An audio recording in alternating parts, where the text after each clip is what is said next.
Welcome back to Porch Talks. It's a grand day here in Atlanta, Georgia. A little rainy, but it looks wonderful. I have a great friend with me. I'm your host, Prince Peculiar. I have with me Mr. Edward Drake. He's a colleague, a former colleague of mine. He's an individual, a co-laborer in the community he works around. He's from Ohio, and he lives here in Atlanta, Georgia, and he's really impacting the people that are around him in his community, the young people, the children, and he's really a person who can give a lot of inspiration and motivation to the lives of individuals who are seeking guidance. And so, Mr. Drake, we want to talk to you a little bit about, I know that you started your own foundation, yes. And so we want to talk a little bit about, well, let's talk a little bit about from where you're from Ohio? Absolutely. I'm from Toledo, Ohio. Go Bucks. Go Bucks. But yeah, I'm from Ohio. I've been out here in Georgia for the last 3 years, working with various children's hospitals, speaking, and just trying to get our foundation expanded here. Awesome. So can you tell us a little bit about your foundation? It's YNOTT Foundation? Yes, YNOTT, and it's spelled Y-N-O-T-T, and it's an acronym for Youth Needing Organ Tissue Transplants. And we provide support for pediatric transplant patients and increase awareness about the need of organ and tissue donation while promoting healthy habits and prevention in the community. So that's awesome. That's awesome. So can you tell us, Mr. Drake, can you tell us a little bit about what inspired you or what guided you to having YNOTT Foundation or starting the YNOTT Foundation? Are you sure you're ready? Let me brace myself. Okay. Well, the vision for the YNOTT Foundation came to me back in 2008. I was in college, pursuing my dream of being the first college graduate in my family and playing football. When doing a routine physical the summer of, I believe it was 2006, the doctors found out that my kidneys had completely shut down. I never had any prior knowledge or notice of my situation.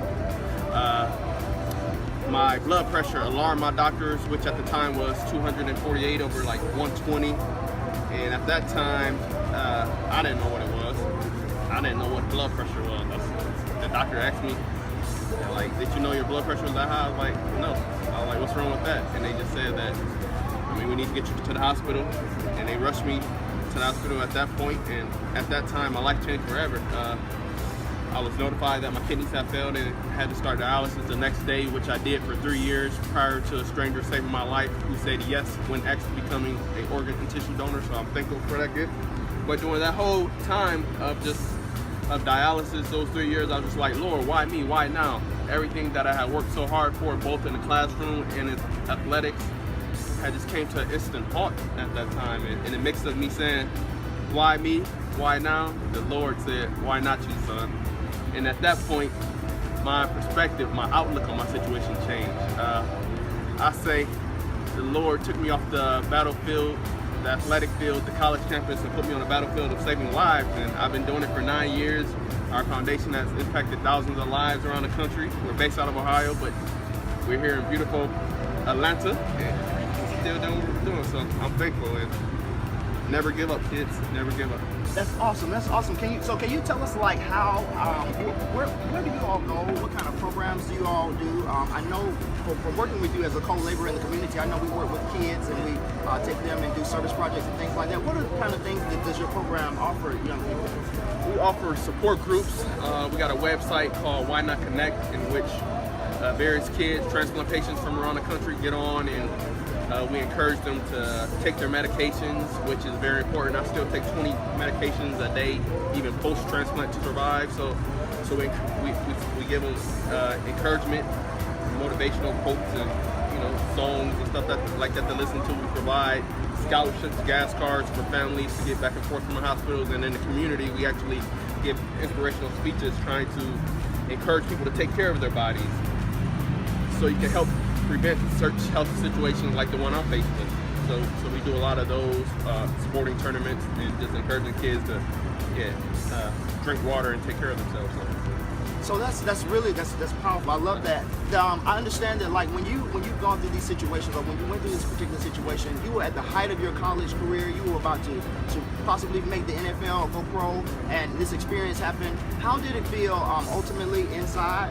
And how can, if a person is going through that exact same thing, what would you say to that person to motivate them, even though that they're going through that trial or tribulation or struggle, to be positive, to be still ambitious and still have that drive to move forward? Like I said, it just felt devastated. Like I said, I created a quote or analogy called an extra sketch. Like, I had this perfect vision of my life drawn out, and just that took years to build, to visualize, and in a few seconds, or really like in about 24 hours, my life got shooken up. And you know what happened when you shake up extra sketch, no matter what you drew, everything goes away. So I mean, I was devastated. I didn't know what I was going to do, but like I said, what they say, in your darkest moments shines your brightest light, and your brightest light is inside. That's why we got a bracelet that I wear every day called Why Not Brighten Child's Day, and we give it to kids at various children's hospitals and people in general, let you know that even in your darkest moments,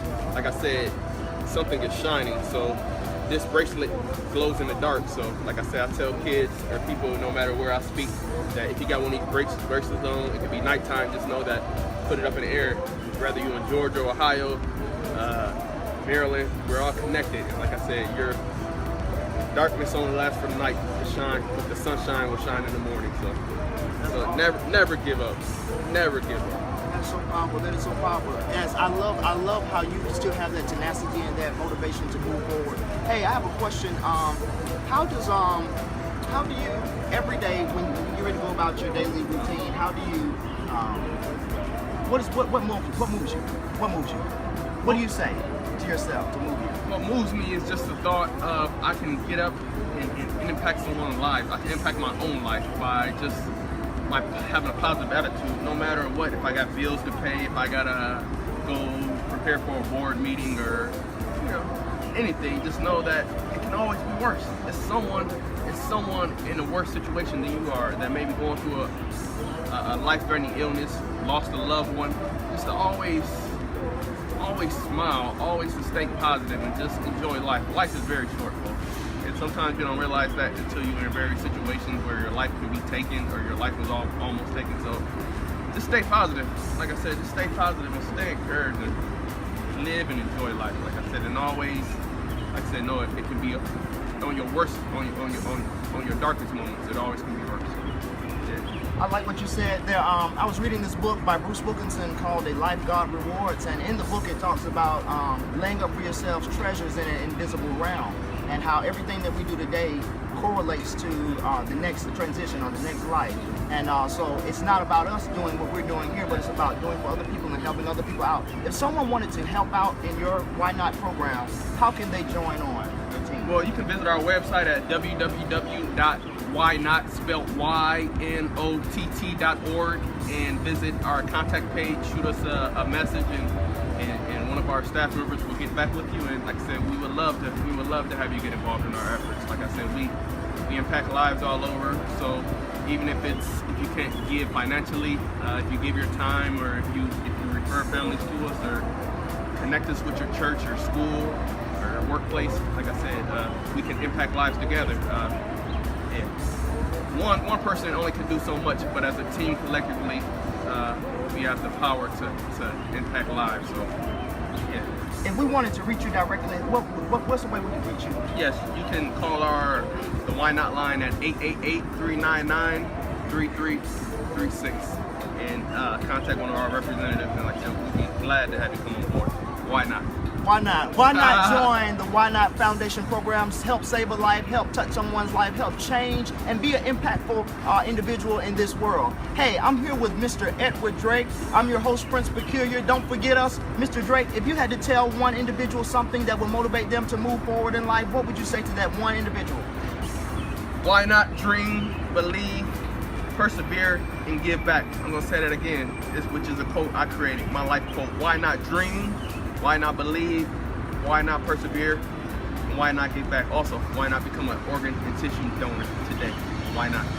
Why not? Hey, I'm your host, Prince Peculiar. We want to give a shout out to our sponsors. We want to give a shout out to Part-Time Wealth Creators, LLC. We want to give a shout out to our CEO, Joe Vernon Lewis. We want to give a shout out to the First Lady of Porch Talks, Miss Nicole Lewis. Hey, we're having a good time here in Atlanta, Georgia. Why not give back? Why not join the team? And why not focus? Hey, don't forget us, Porch Talks. Join the conversation. Why not?